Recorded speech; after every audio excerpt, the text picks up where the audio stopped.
Okay, I'm not exactly sure how many of you can hear me. It's a little bit weird for me to do a webinar because I can't see you, obviously. Hopefully you can all hear me all right. It is still 10:59, so we'll just give it one more minute for people to log on and to get involved and to share the screens and so on. Hopefully it's all familiar to you and it shouldn't be a problem, and in about a minute or so we'll just get started.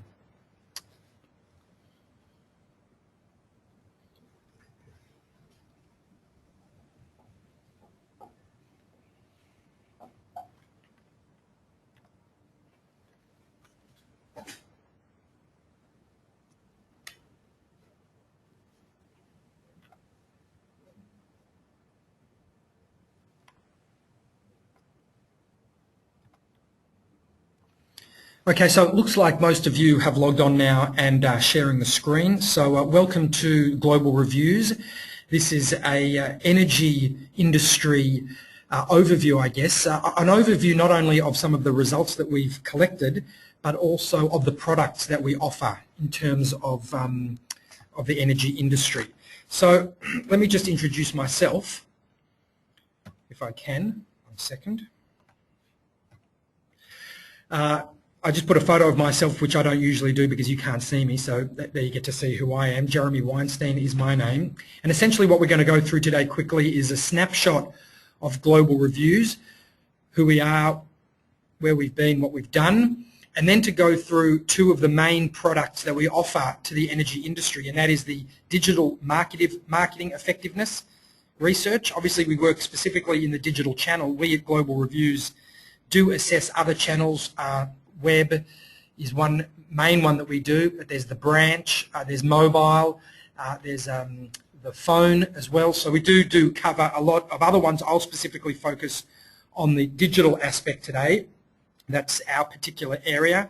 And when we look at the digital marketing effectiveness research, we'll look at some of the top performers. I'll give you a quick snapshot of the behavioral insights, and then we'll move on to the digital sales effectiveness benchmark, which is a benchmark that we allow each company to be measured against other companies essentially.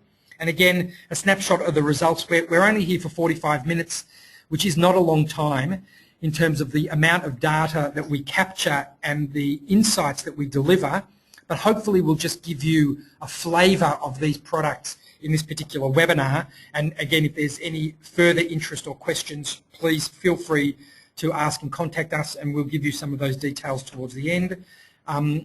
There's also an opportunity for you within this webinar to ask questions. There is a little text box along the side you'll see. So if there are any questions that come up along the way, please feel free to type them in. I've got someone else, John Hart, here, who's going to be monitoring those questions, and I will address them all at the end. I can't see them at the moment, so we'll get to them at the end. So please don't feel that I'm ignoring you. I'm not. I'm just trying to get through the stuff, and then we'll get to those questions at the end. So just a very quick snapshot of who Global Reviews are. Hopefully some of you will have seen the email that got sent around yesterday, which also provided you some of this content. But very quickly, we were founded in 2000, which in kind of web years is now, we're ancient, we're very old. We've been around a long time. We've done a lot of competitor intelligence and customer experience measurements and behavioural evaluation. Again, like I said earlier, we operate across multiple touch points, across multiple interfaces with you and your customer. We'll be specifically looking at the digital side here today. And we've got 25 plus industry benchmarks, and we really are becoming a global company that looks across various industries and markets. And the result of those 25 plus industry benchmarks really gives us a currency across a breadth of information that we gather, and then insights that we can see that not only are energy industry specific, but really cut across the digital channel more broadly. So the way that we measure our customer experience, and we are very customer focused, so we really are interested in the way that the customer engages with your brand. And so the way that we do that in the web channel, in the digital channel, is across this customer journey, where we have the discover phase, which allows people, the way that people can find your brand in the first instance, and then consider how they might go about, again, literally considering your brand in terms of how they might purchase products, then act, so that once they've considered you as a brand, how easy is it for them to sign up essentially and act online, and then there's a receive aspect and a relate. So once they've actually become customers, then how do they go about relating to you post being a customer? So we've got products that span most of these. The receive phase, the fulfillment effectiveness is still in development, but that is likely to be a product that will come online hopefully in the not too distant future. What we're going to look at are the first two dotted circles, the marketing effectiveness and the sales effectiveness within this particular benchmark, within this particular webinar, sorry. So the digital marketing effectiveness research, so I'll just give you a snapshot about what that actually encompasses. Again, as you can see, that's the first two aspects of the customer journey. How easy is it for them to find you online? And then once they've found you, what tools do you provide for them that will enable them to consider you and then hopefully act on you? We don't measure the act part in the marketing effectiveness. So basically it's run in a blank screen methodology, we call it, which is basically we just give users a simple task, which is do as much research as you need to identify a provider to supply you with a product. That's the generic terminology.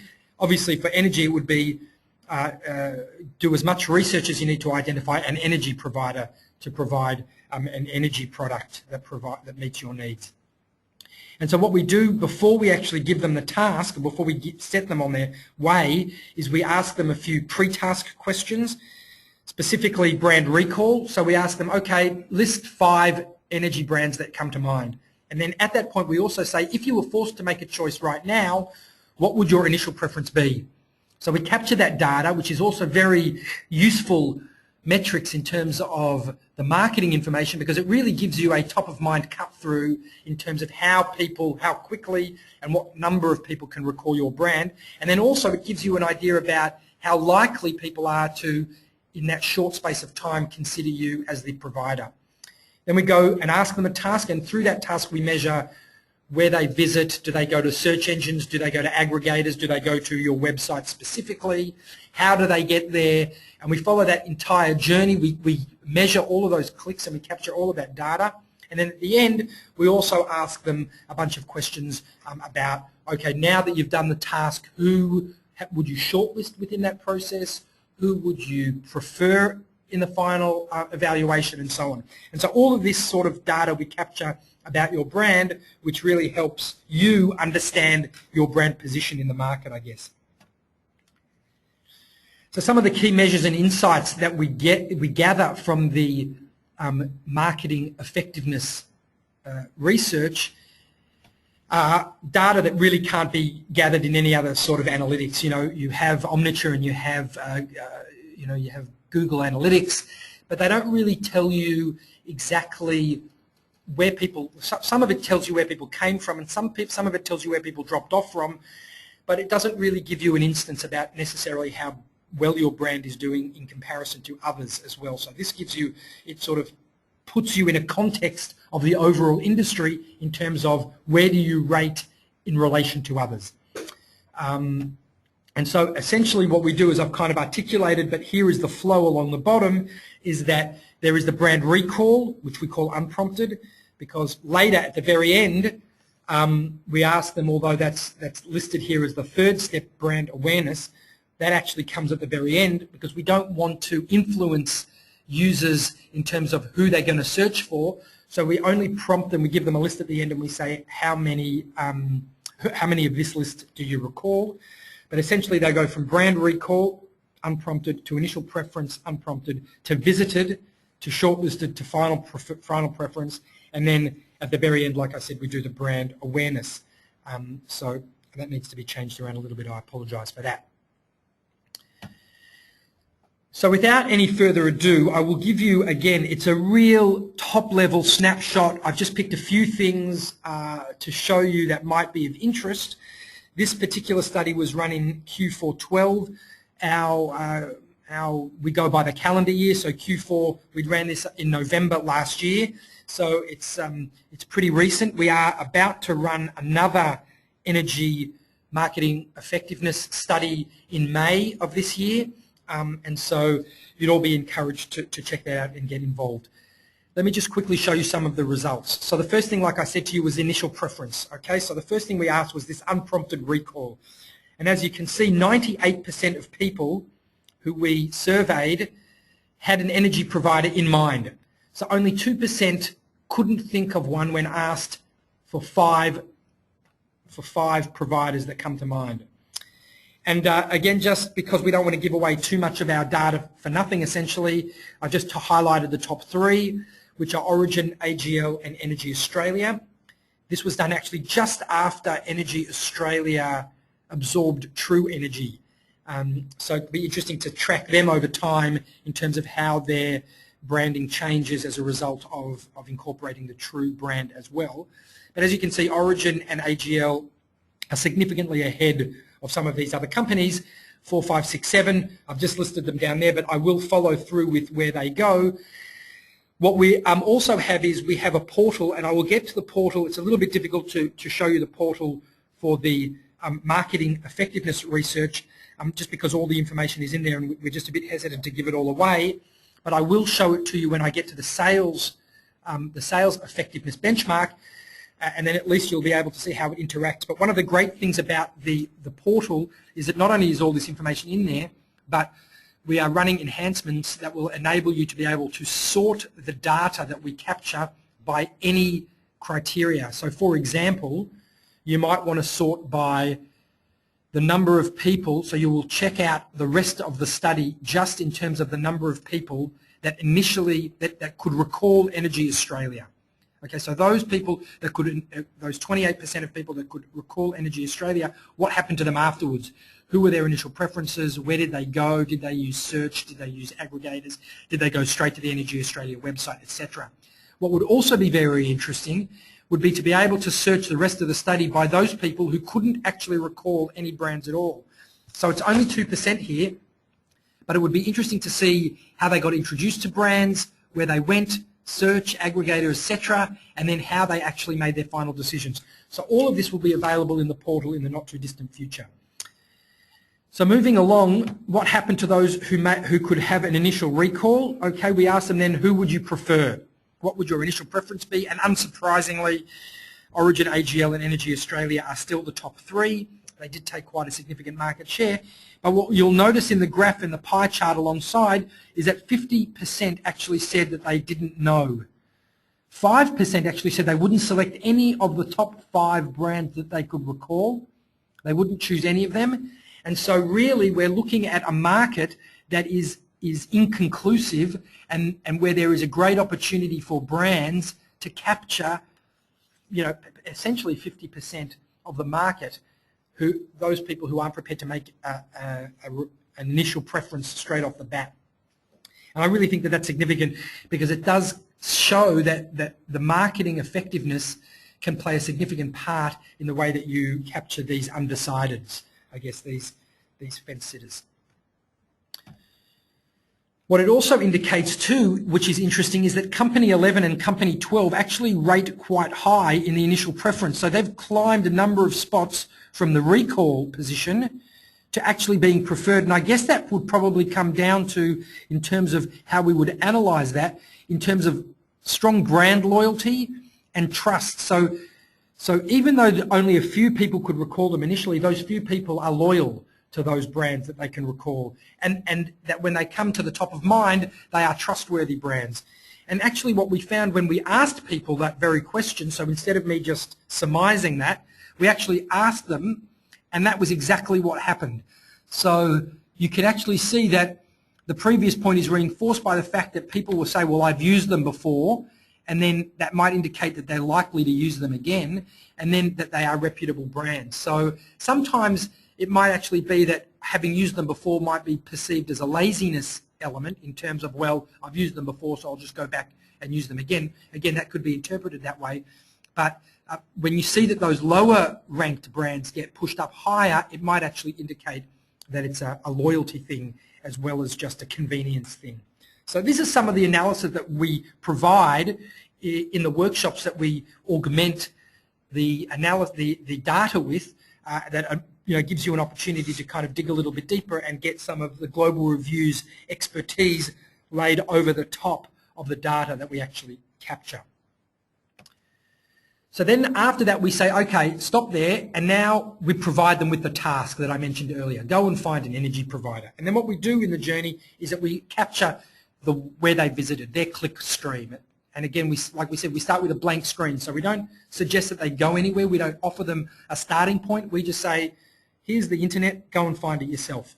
And then we track all of that. Now, I don't have time, unfortunately, in this webinar to go into the details of what actually occurs in that part. But suffice to say, we track all of their pathways, and it's actually quite interesting and useful data to understand where people are coming from. And also, do people go backwards and forwards? So do they go back to search once they've gone to your website? Do they then go to aggregators, and how they manage to use all of that? And it's great insight for you, for the digital marketing team within your organizations, to understand where people are using particular tools at what stage in the journey, and then to funnel your marketing dollars in particular ways. Obviously, we know search terms and so on are very important, how important our aggregators are in that sort of thing, and it really gives you those great insights. But what I'll jump to is, once people have done that analysis and search online, and they've visited the sites, and they've gone to where, they've hopefully gone to your website as well and assessed some of the offers that you've got for them and some of the products that you have available to them to help them make their decision, we ask them to provide a shortlist. Okay, so we ask them to shortlist the brands that they would specifically that they would do more further research on, that they want to take deeper consideration about. And again, I guess unsurprisingly, the three heavyweights are still at the top. But what's interesting is that companies 6 and 7 have clawed their way back a little bit. So whilst they might not have been initially preferred, they're still on the list. They're still in people's consideration, and they're still being consciousness of people. And so then the question is, how do we get those people to convert who initially might not have preferred them, but we want them obviously as a final preference.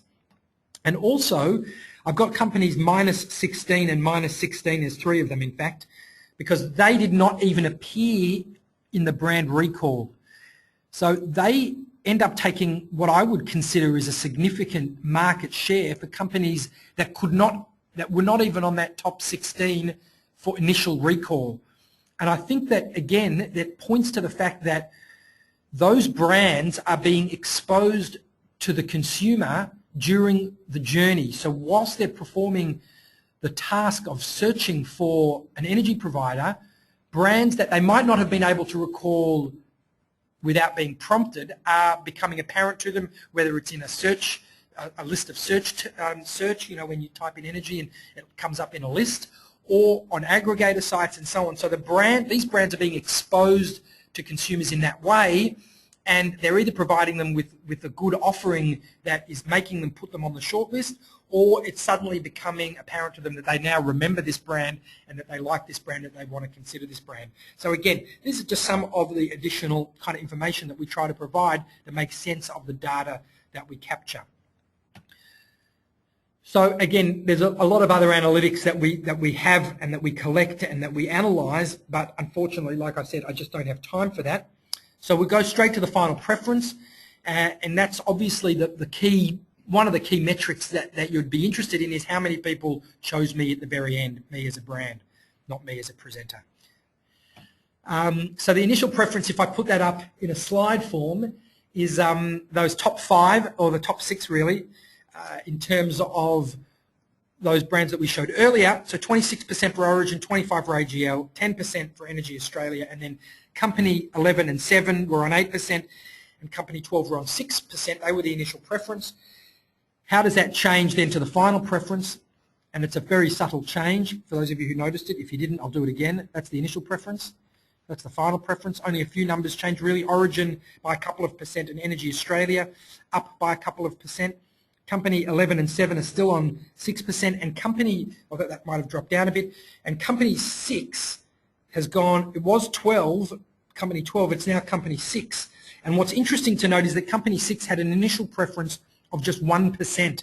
So they're 500% better off after the consumers have gone through the journey of trying to select a brand. again, which is significant in terms of the way that the offers are set out, how people can find information quickly, and obviously the web channel as a way to get customers over the line. And that's really, again, significant in terms of some of that. I'll just give you another quick snapshot of, sorry, that's the full list, again, highlighting some of those companies who early on weren't even in consideration because people couldn't remember them, taking a 3% share. Now, you might think, well, 3%, that's not a great deal, but if they're doing, 10% of the advertising spend of, let's say, Origin and AGL, which are quite big companies, then it stands to reason that they should take 10% of the market share. And we're seeing sort of those numbers in that way. And again, I still think it's significant that you have a great opportunity to expose your brand during the search and during the task that we provide people that allows people to actually choose you at the end when they might not have even thought of you in the first instance. One last thing, we also provide additional, we ask survey questions all the way along and provide some additional insights and metrics rather than just, who people preferred in the beginning and at the end. I kind of focused on that. That was part of what we said this webinar would be about. But there are lots of other metrics that we capture and a lot of other questions that we ask about why people do things and what people are inclined to do. And so, again, if we ask people about the application process at the very end too, how would you, once you've considered a brand, whilst the marketing effectiveness doesn't really analyse the act phase, what we call the act phase, which is the application, we are interested in what people would consider doing online. And here's some of the results from that particular question. You can see 51% would still phone the preferred provider.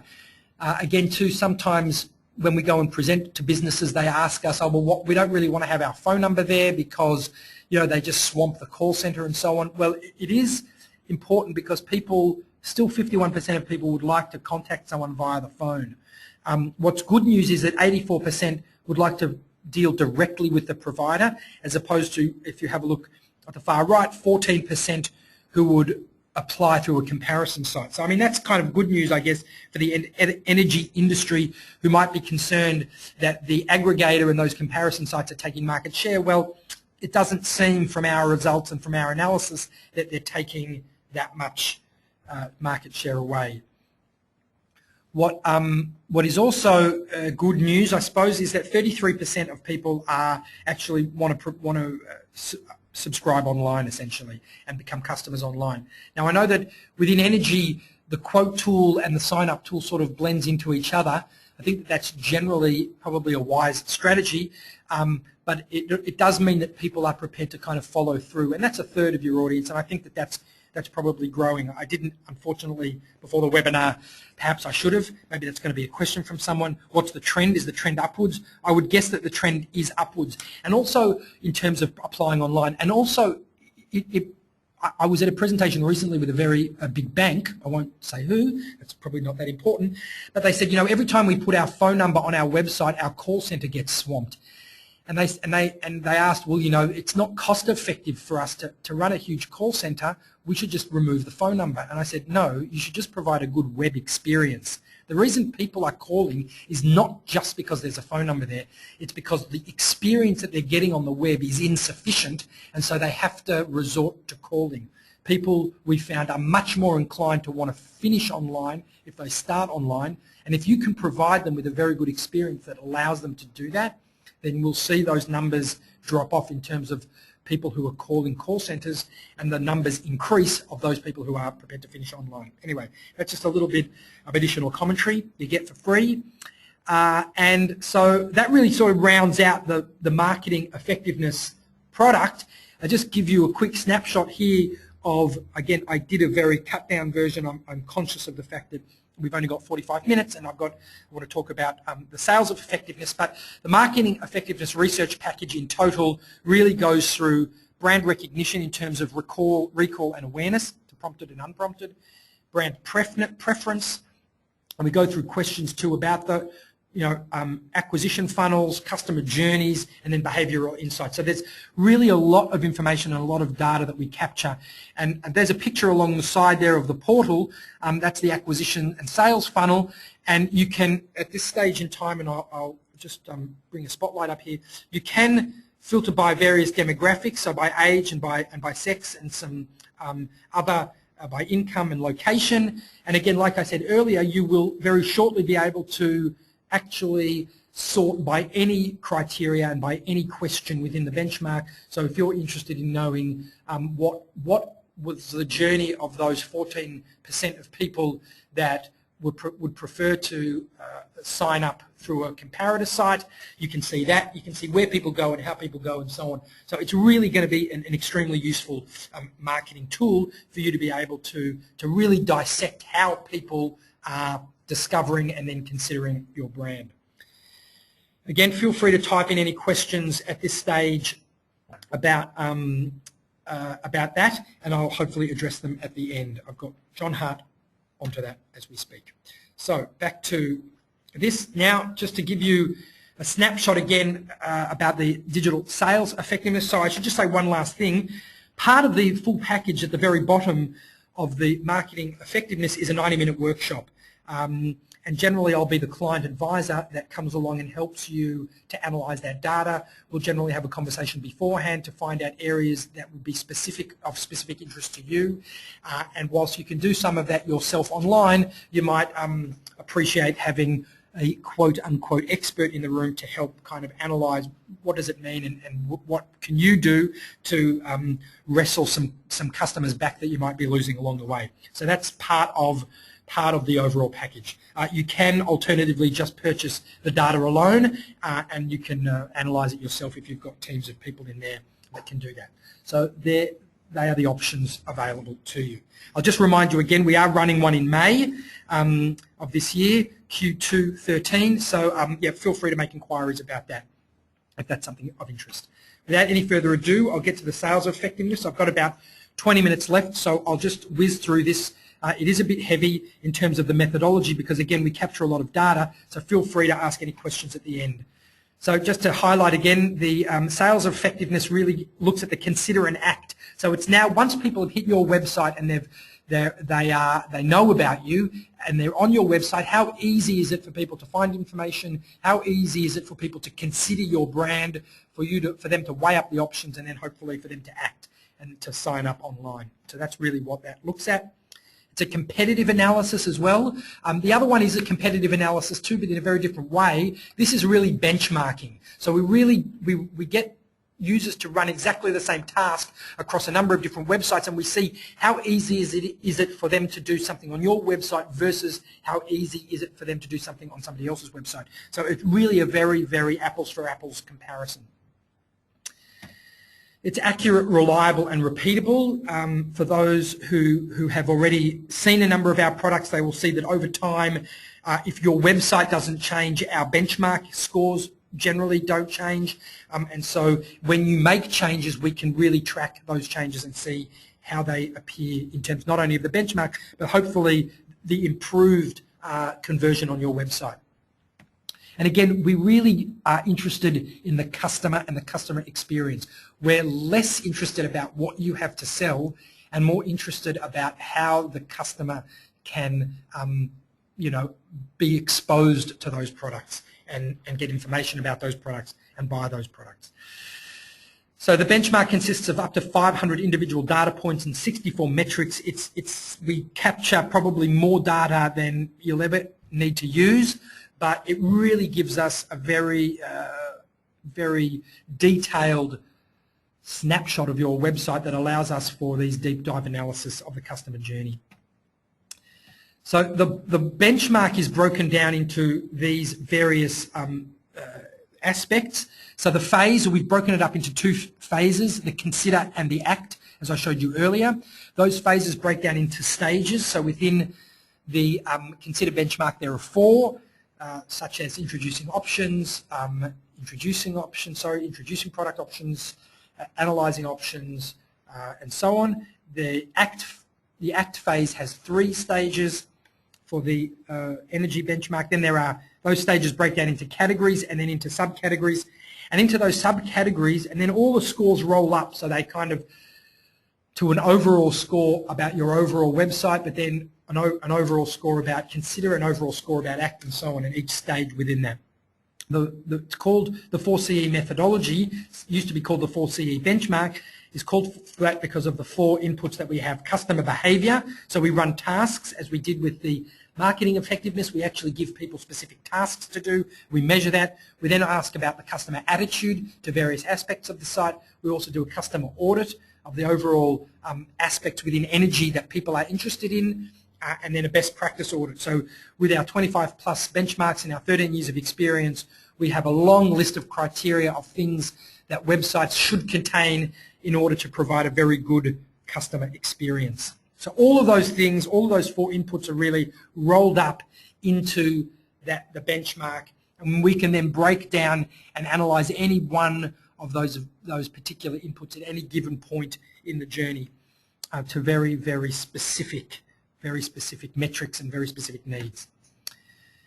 So just a quick snapshot again. I want to actually, at this point, if I can, Alt-Tab to show you the actual portal. And I might just get a pointer out here, a spotlight here, to show you what I'm pointing at. I've just got a cut-down version of the portal here, just to provide you with various things. So I'm just moving some things around the screen to make it easier. So these are the benchmarks. The benchmarks are if you have a number of different products, energy less so, but banking have credit cards and mortgages and all a range of different products, so they might be subscribing to a number of different things. What we have then is your brand and the channel, which is the web channel generally, and the products. I have to, sorry, go back to my... So what we've got here then is, if I open up the energy retailer benchmark here, you'll see that I've again got a cut down version in terms of the brands that I'll expose you to, because again I don't want to give too much away.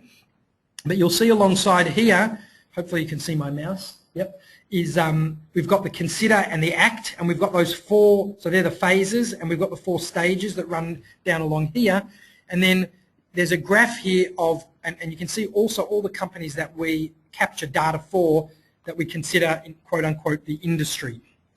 And you can toggle them on and off as well in terms of the graphical representation. And if I bring up the industry graph, which I showed you just a moment ago, to show you where the industry does particularly well in areas and where they don't do particularly well.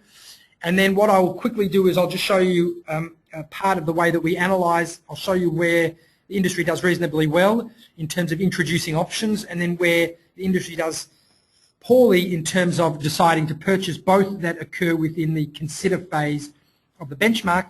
But if I just also show you, if I open up the Consider phase, you can see the categories. So meets expectation and builds trust, website meets customer needs, and so on. And so this then allows you to really pinpoint a particular area, and maybe that's what we'll do. I'll show you introducing options.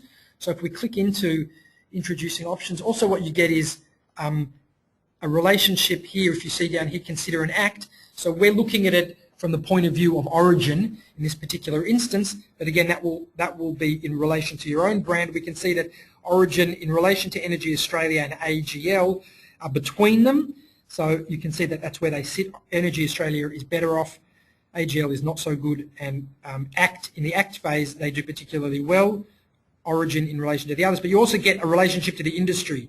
So overall, Origin are doing 1% better than the industry in Consider and 21% better than the industry in the ACT. So that's just a very high level snapshot. If I open up the introducing options, you'll get to see a little bit more information. And so again, Origin, AGL and Energy Australia. And so we've got these learn about plans and offers, locating green products. So these are the categories that make up our stage introducing options. Okay, so hopefully you're following that. Like I said, it's very dense and there is so much detail and data that it really does require kind of someone in the node to come along and analyze and help you decipher what's going on here. But even within this, you can sort of toggle things on and off, so you can compare yourself directly with Energy Australia if you're Origin, or directly with AGL, or conversely you can have a look at how AGL and Energy Australia are doing, and you can also throw in the industry averages alongside there too. So what generally happens is you nominate a list of competitors, and they're the competitors that appear in your particular feed. So if I wanted to go and have a quick look about a little bit more detail about locating plans and offers, I can click into it from here. Oh, no, from here. Oh, no, I can. Sorry, just wasn't giving me the right mouse option. And then hopefully while that's loading the data, it won't take too long. So learning about plans and offers, then you can see the subcategories that go into that. Effectiveness, efficiency, satisfaction, they all relate to the task.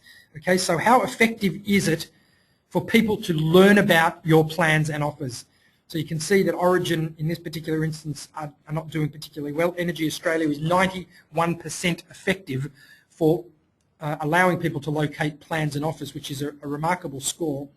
We also have the specific success rates of the task. So we set people a task, and then we analyse how successful they were, among other things.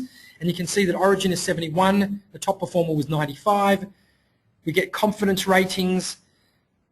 We get the time to complete. So the top rating was 3 minutes and 57. Sorry, I'm going a bit too fast. So that seems to be a slight bug. So the portal is relatively new. And so we're still ironing out some problems. So if you see them come up, then feel free. But we give you unique number of page views, which you can see is about 7 versus the top performer, which is about 3, and so on and so forth. So we measure, again, like I said, a lot of metrics. We ask people what did they find challenging. We ask them those things, but then we also get other intelligence in terms of the way that people go about their behaviours. And so what I would do at this point is, let's say we were looking at Energy Australia and why were they so successful. So if we have a look here, those are the things I've just identified earlier, and they're the same graphs that I showed within the portal, introducing options and then learn about plans and offers. As you can see, effectiveness, efficiency, and so on, they're the same scores. And so this is what your graph would look like in terms of some of those other things. So I'll just skip quickly to the analysis, being conscious of time. So again, what we would do is we would look at Energy Australia's click stream. So we see where people actually went during that task. And we can see that 3 people here had success pretty early on, as did another 6 within just a couple of clicks of the home page. So this first, unlike the blank screen marketing effectiveness, is we actually give them a starting point. We give them the home page of the website that we're interested in investigating, and then we say, okay, find the plans and offers. And so 9 people, 11, 12, really 12 people within a very short space of time were successful in achieving that task with only 1 error. Okay, so someone was in error very early on. They thought they may have found the right page, but they didn't in fact. And so we record them as an error. But very, very few mistakes, very high success rate. And the question is why? So we would then, and also they did it quite quickly. The question is, we would ask them, well, why? Okay, that's telling us that that's true, but why? So if we have a look at Energy Australia's new redesigned homepage, we can see that it's not only very clean and crisp, but there are very few options. And so the result of very few options, as I kind of highlighted earlier down the bottom of this page, is that their clickstream is narrow and elongated. Okay, so it's a bit longer but very narrow, and that means that there are few options to go and many clicks to get there. So some web designers might argue that people don't really want to click. Some might say that clicking is not a problem. So again, that might be a difference in philosophy, but what we can see are the results kind of speak for themselves. In that very early on, 55% of people clicked either the residential tab at the top or in the drop-down menu, residential. Okay, 15% clicked find out more, 10% elsewhere. But what happened was that when they clicked into residential, 30% saw the button energy plans. It's getting a bit small down there, but they clicked on these things that said energy plans. They also clicked into products and services, which also allowed them to get to energy plans. And it's a bit hard to see here because our heat maps are green and they've used a green, but a few people clicked on get a quote and a few people clicked on energy report and pay a bill. But even those people who went in the wrong direction initially found out very quickly that they'd gone down the wrong path and they went back.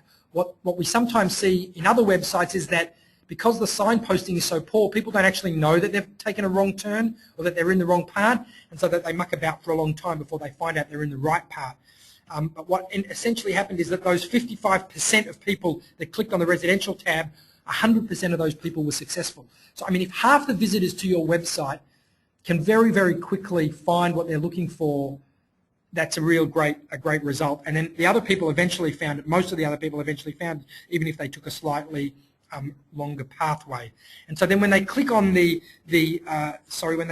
energy plans within the residential landing page, they get taken to one of these two pages, both of which clearly highlight the plans at close to the top of the page. So you're never far away from finding what it is that you're looking for if you're on the Energy Australia website, which is why we see them get a 95% success rate.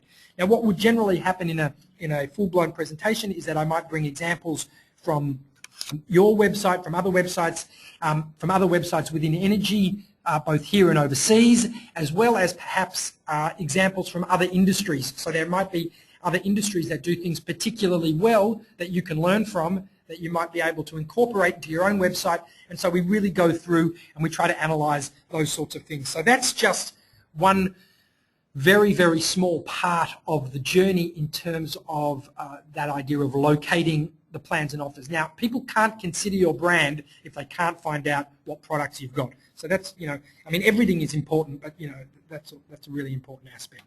The next thing that I wanted to show you, and I'll go back to the portal to show you this, is that an area that the energy industry isn't doing particularly well in, and that is deciding to purchase. So if I bring up the graphs for deciding to purchase, again you can see, for example, Origin, 7% less than the industry. So that's what this bar across the top is.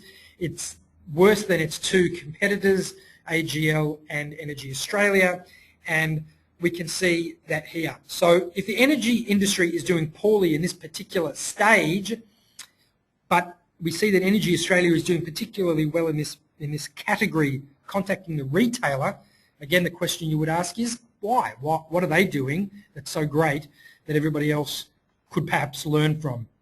And so without hopefully giving too much of Energy Australia's advantage away, what we can see is, so that's that same graph that I've just shown you. What we can show you is that they have a very, very, when you get to that last final stage, and that's where, if I go back to here, deciding to purchase is kind of the last stage before people are about to act. Okay, so they've had a chance to see the options, they've had a chance to evaluate the options, they've had a chance to engage with your website. Now they're really on the cusp of choosing you perhaps as their final preference. How can you push them over the line to get them into this act phase? Okay, and so I mentioned earlier that the quote to sign up energy do quite well, that's obviously one way, but when they're in that quote form or when they're on that page, how do we get them over the line? What other information can we provide that will help them make that final decision? And one of them is why use this tool. So and why us in general is something that we find that's very valuable across all industries at this point, to remind people that your brand is a great brand. It's been around a long time. It's won a lot of awards. It's very popular. Whatever it is, whatever your selling angle is, that's really great to show. Again, at this stage, as well as obviously when you're introducing the brand, but it's a great place to remind people of that just about the time when they're about to make the decision. They also have, the Energy Australia website has, throughout the entire sign-up process, this sort of footer along the bottom, need help. So there's a phone number as well as the time that the call centre is available. Again, that's really useful. I mean, if I'm signing up at 10 o'clock at night because it's convenient from me, I should know that I won't be able to call the call centre at that point. They have a link to request a callback, so that's a great thing too. So again, if people are a bit confused or there's one question that they just can't find an answer to online that they want someone to be able to answer to them, they don't want to, they've got the kids running around or whatever they're doing, they might, get you to call them back, which is a great service. And then also a link to FAQs. Again, we found that people really want to solve the problems themselves if they've got the opportunity to, and so FAQs obviously provide a really great opportunity for people to do that. So they're just some of the things that that allow Energy Australia to get a really, I mean, it's only 55%, but it's 3 or 4 times its next nearest rival. And again, it's really clean and clear. You can see terminology within this, as well as we've made it quick, we've kept it simple, and so on. And so they really give a good, I won't say a hard sell, but a good sell at that very, very final hurdle when they're trying to convert people into becoming not just prospects, but actual customers.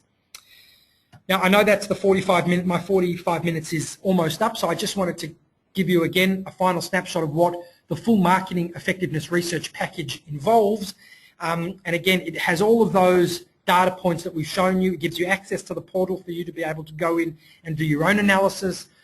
We look at consider and the 4 stages within that phase. We look at act and the 3 stages within that phase.